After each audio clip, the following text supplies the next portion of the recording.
In the scorching heart of Africa, where the sun beat down relentlessly and the air was thick with the buzzing of insects, a small village lay shrouded in darkness. It was a place where the sick and the suffering cried out for aid, but there were no doctors to answer their pleas. That was until the day a group of strangers arrived, armed with a mission to bring hope and healing to the desperate masses. Among them was Albert Schweitzer, a man with a heart full of compassion and a mind full of medicine. He had heard the cries of the African people and had responded with a sense of purpose, driven by a desire to make a difference. As he stepped onto the dusty soil, his eyes scanned the landscape, taking in the thatched huts and the worn faces of the villagers. The villagers, wary of outsiders, gathered around, their eyes fixed on the strangers. Schweitzer, with his gentle smile and reassuring demeanor, began to explain his intentions. "We are here to build a hospital," he said, his voice calm and steady. "And I am a doctor, here to help you." The villagers exchanged skeptical glances. What was this doctor they had heard about? They had never seen one before. But Schweitzer's words were gentle, his tone soothing, and slowly, they began to relax, their curiosity getting the better of them.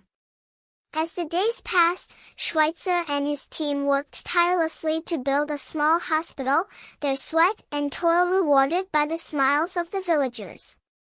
And when the hospital was finally complete, Schweitzer donned his white coat, his eyes shining with excitement, and welcomed the villagers to come and receive treatment.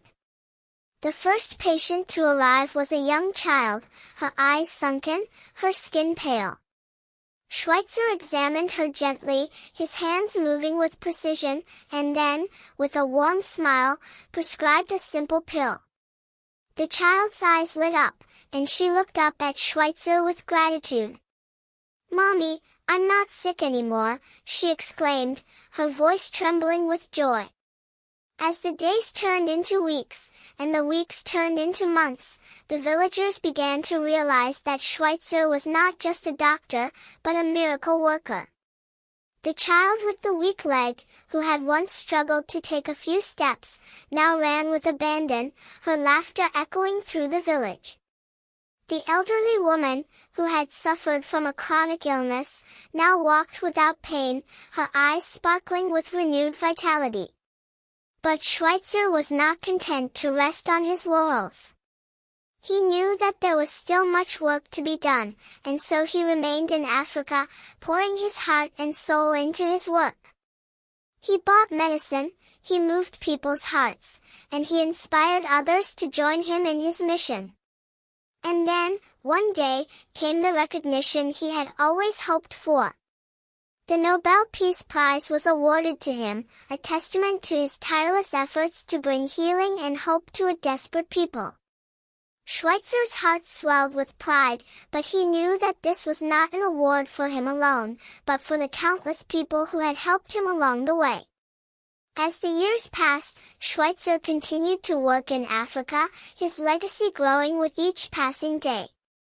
And though he eventually left this earth, his spirit remained, a beacon of hope and compassion, shining brightly for generations to come.